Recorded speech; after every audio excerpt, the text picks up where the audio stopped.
Hello, friends, and welcome to Weekly Witness, Texas Impact's weekly podcast designed to help mainstream Texans of faith understand the legislative process and help you engage with public policy in the great state of Texas. My name is Scott Atnip, your host and Texas Impact's Director of Public Witness, and y'all, Election Day is almost upon us. The Texas Impact team has already been in meetings preparing for the Texas legislature to convene, and so we've been thinking a lot about our legislative priorities over the last few weeks since the board approved them. And so much of what happens in the legislative process will be determined by who shows up to vote. And you've heard us talk about for years Texas's low voter turnout and how that impacts public policy. If you're listening to this before Election Day, you still have a chance to do something about that. And I have an idea. If you're anything like me, you're going to spend way too much time in the days leading up to the election consuming news. On the television, on your phones, scrolling social media. How about instead, we use a portion of that time that we would normally spend consuming news and redirect that energy to actually talking with humans and encouraging them to vote. Make a telephone call, send a text, send a group message on social media, do whatever you can to be in conversation and encourage those folks to get out. I don't want us to be thinking about this moment in the middle of the legislative session, wishing that we would have done more. That said, I know many of you are consuming the news and many are feeling anxious about what happens next. And so we need to emotionally and spiritually prepare ourselves for what happens when we wake up on Wednesday, November 6th. And we're joined today by someone who can help us prepare for that as we welcome longtime friend of Texas Impact, Reverend Ann Helmke, who serves as the Faith Liaison with the City of San Antonio. Ann has been engaged in conversations with Texas Impact members and so many others about the importance of dialogue, civility, intentional conversations, and preparing for Wednesday and what comes next. As always, Texas Impact has tools for all of this on our website at texasimpact.org, tools that will help you engage Texans this election season and with fellow advocates throughout the state. Learn more about all of it at texasimpact.org. For now, I look forward to seeing your I voted stickers on social media and hear about the creative ways you are engaging voters and having intentional conversations. And I really do hope that you take some time to plan for how you will engage in self-care regardless of the outcome of this election. So with that, I hope you enjoy this week's conversation with Ann Helmke.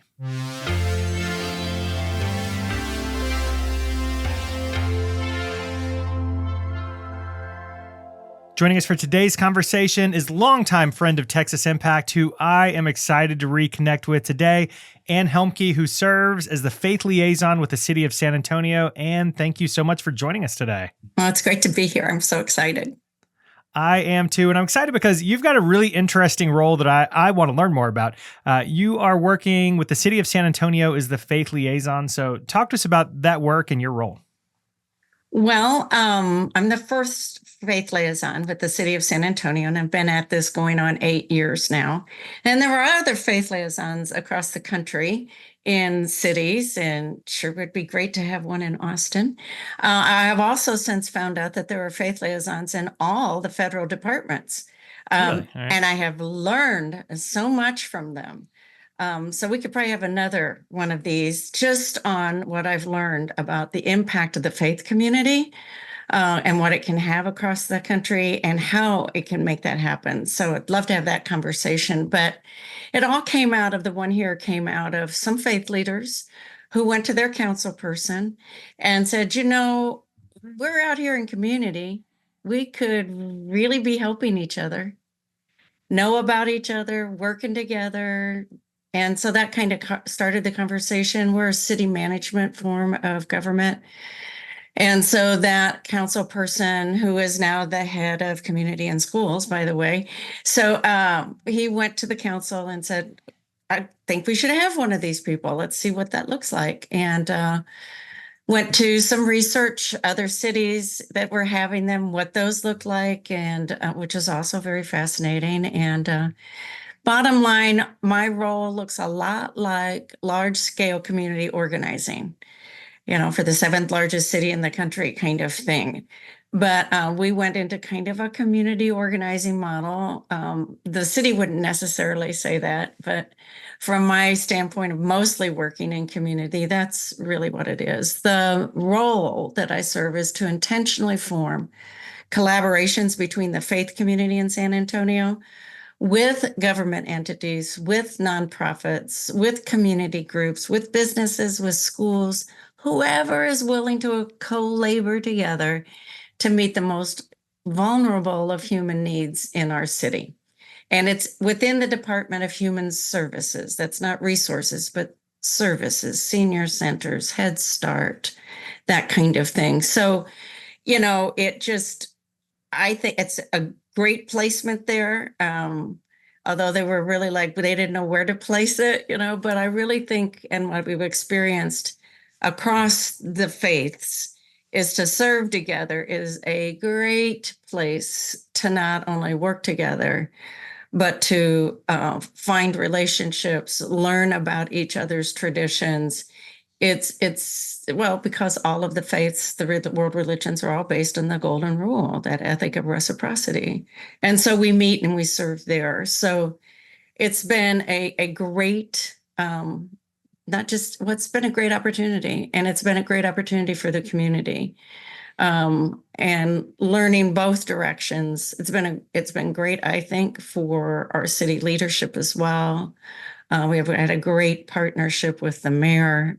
I don't know if this would have, and it didn't start under this mayor. So, but it really is a good linkage to be able to work this way with something that's intentional between kind of those two spheres, learning about each other. And it's been a good almost 8 years.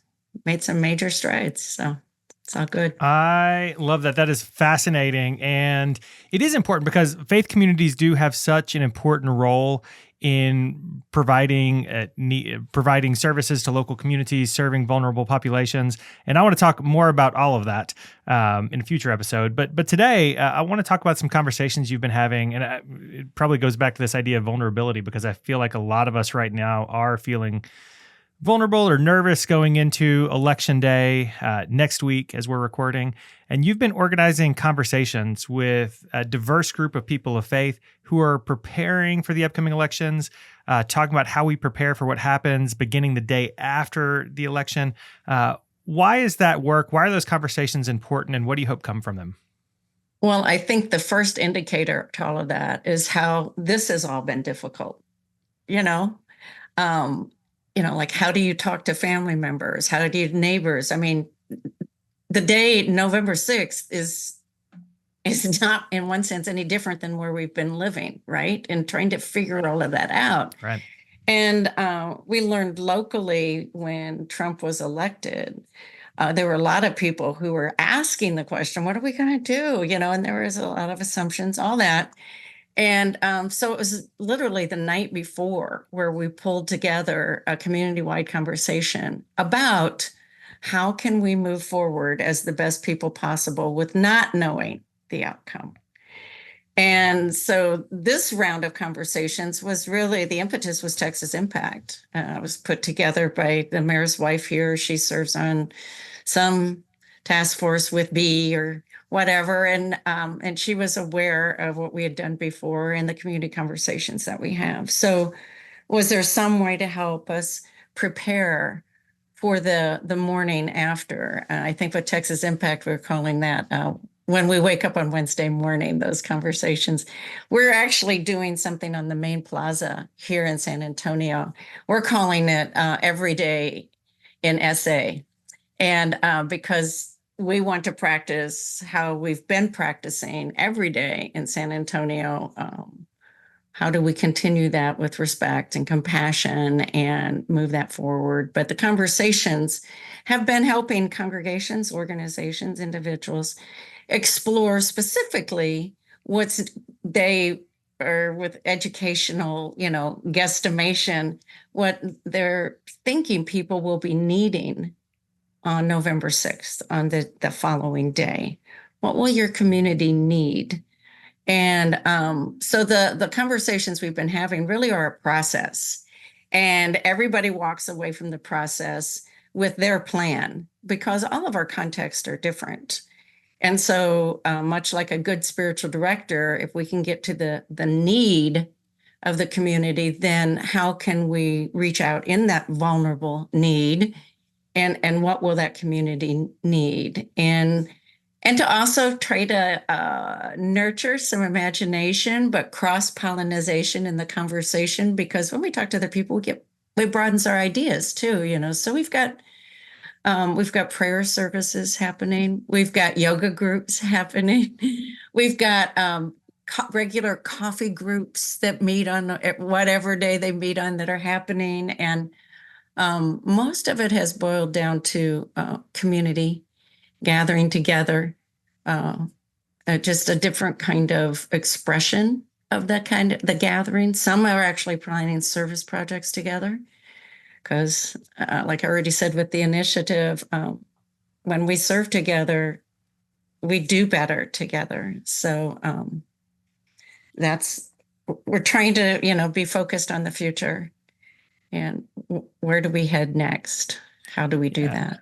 Yeah. Yeah, I love those. And you've been very direct in asking folks like, what do you plan on doing on that Wednesday after the election, and what steps are you going to take to get there? Are you learning anything from that process? Are you learning anything about how people are feeling moving into election day and what they plan on doing? Well, I've heard from a lot of those folks who've been working that just having the first initial conversation, they felt much more comfortable, more confident. And that wasn't necessarily about the election outcome, but about how they would be moving in the world. Yeah. At least their intent. This is who I want to be. This is my value system. This is our value system, right? To treat all others the way we should to be treated.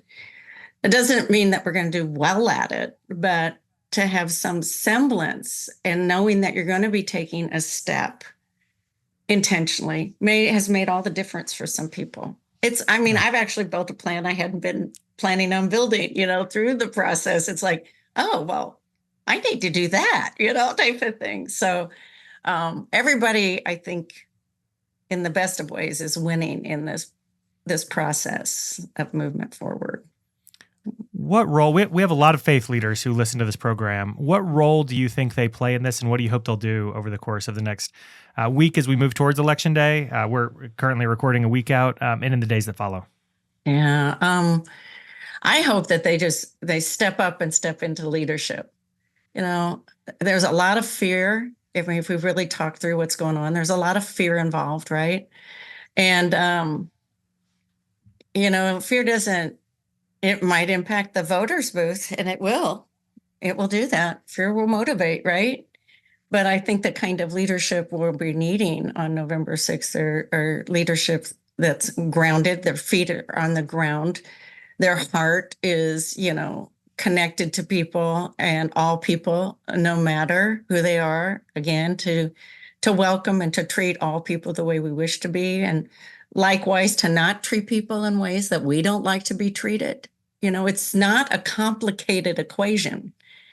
And to help bring each other back in that, because we're human, things are going to happen.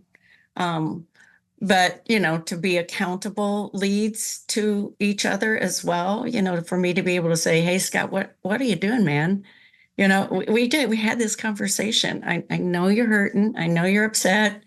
But, let's get our feet back on the ground together. I know who you are and who you want to be in the world. I think that's what leaders can really do right now. Definitely. Love that. And there has been a lot of conversation during this election cycle about civility. But civility is a cultural habit. Talk to us about how Texans can build those patterns of civility and neighborliness year round, and not just during the election cycle. Well, the thing about civility or compassion or respect or any of these things that we might be talking about, they can be cultivated and nurtured, and there are specific skill sets. One of the things that neuroscience tells us, and then the Lord's Prayer and other repetition that we practice in different traditions, where it starts to make more sense, our neural pathways are strengthened and built by sheer repetition. The more we repeat something, whether it be like a prayer or whatever that is, or a practice, how we move and act in the world, that's what gets strong. So civility is a skill set. But you also got to be committed and intentional, right? And part of the thing that I'm planning for November 6th is that we're going to be using a commitment to civility, compassion, and community, a statement that we'll all be repeating at the gathering. And we're looking at even having that as a city council resolution, that the council persons also say this out loud. I don't know if anybody will be able to memorize it so that they keep repeating it, but we are putting it on cards and we're hoping that I'll keep looking at them. But practice. I mean, I think about any sports team. So I'll think about the Spurs, but they practice so that when the game starts, they don't have to think. They just do the moves, they do the plays, they do what they've practiced. It's no different than practicing and being about civility. It's the same thing. Practice. And then when the game hits, when that moment hits and civility isn't happening, at least there'll be one person in the crowd who knows the next move because they've been practicing. And they might just simply have to say, we're not being civil. And we all made a commitment together that we were going to be. Right? So practice just makes us stronger. Yeah. And as a lifelong Spurs fan, I appreciate that you used them as your example there. Go Spurs, go. We talked about the faith leaders, but I also wonder, I always like to leave a homework assignment for our listeners. And I feel like you've laid it out pretty well, what you hope folks will do leading up to Election Day, and that's making the plan. But what's your specific homework assignment? What do you hope people will do between now and November 5th going into November 6th? Well, of course, vote, and to get everybody they possibly can to vote. Because, and in another sense, voting and talking about it are still not enough, or not even getting others to vote. It's more than that. We've got to do even more than that. So teaching within the talking and sharing, but in preparation for when we wake up on Wednesday morning, I think that the real question is, what will you need? What will you need? And need's an important word, not just what you hope for or dream or wish or pray even, but what will you need? To the best of your abilities, what do you think you're going to need? And then to broaden that to, what will we need? What will our congregation need? What will the staff at Texas Impact need on that morning? I don't know, but I bet, Scott, you have an idea of what that might be, right? So with that best, focus on the need. What is it? And some people say grounding. Some people say, gathering, a pause. These are things that I hear, right? That's so then begin the plan. Define your need. That's back to that vulnerable need. Find the need. And then what would it take to meet that need in your life, in your congregational life, organizational, your neighborhood, your family? And I'd encourage everybody to think in those different layers of it, because it isn't all the same, right? It isn't all the same. Define the need and then plan one step today. Yeah. Plan today. That one step today, friends. Right. All right. And I really appreciate the time today. You've given me a lot to think about. I know you've given our listeners a lot to think about. Any closing thoughts or shameless plugs you'd like to leave us with today? Oh, well, did you know that is the year 2050? I think it might be. By the year 2050, it is, I don't think guesstimated, but the thought is that the largest metroplex in Texas is going to be between Austin and San Antonio. So, my dear metroplex friends in Austin, but across Texas as well, we are changing. We are changing demographically. We are changing ethically. Oh my gosh. I mean, we can just make the list, but we are changing. And my last thought is, but how are we transforming? They're not quite the same thing, but I think as leaders and people who are concerned about our direction, who take time to do some engagement civically, what's that path of transformation? No matter what we do, we leave legacy. So, it could be horrific or it could be wonderful. And I know the one I'm working on. And so I hope that everyone keeps focused on that and what we're for. And come that Wednesday morning, I also trust the greater good, that when we wake up, what we have will help to meet our needs, and we just keep doing the same things we've been doing all along.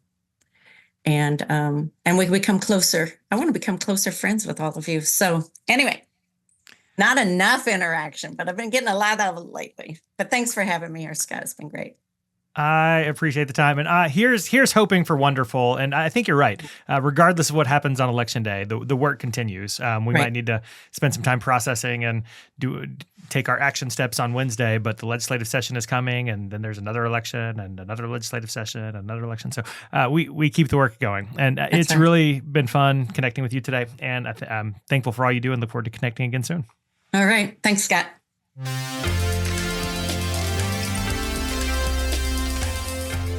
I hope you enjoyed this week's conversation with Ann, and I hope you'll find some opportunities to be in conversation with your community and that you're preparing your body and soul for what comes next. I hope Texans of Faith are doing all we can to engage voters in this election and caring for one another after. My guess is this is my last word before Election Day, at least on this podcast, so I want to stress how proud I am of Texans of Faith who've engaged in civic engagement work this election season. And stress that the work that comes in the weeks post-election and leading into the legislative session will be equally important. So take care of yourselves, and I look forward to talking with you again soon. But before we go, another reminder that Texas Impact has tools for you to encourage civic engagement, check your ballots, make a plan to vote, and more. All of that is on our website. While you're there, you can also join one of our teams to connect with other Texans from throughout the state who care about the issues you care about. Check out the website for all of that and so much more at texasimpact.org. And of course, I hope you'll take a moment to sign up to be a member of Texas Impact. Your membership supports this podcast and all of the work to engage Texans of Faith to advocate for a more just and equitable Texas. If you have questions about any of it, please reach out. You can reach me at scott@texasimpact.org. And with that, I think it's time to close out this episode. So remember, the world needs Texans of Faith active and engaged. So let's get to work.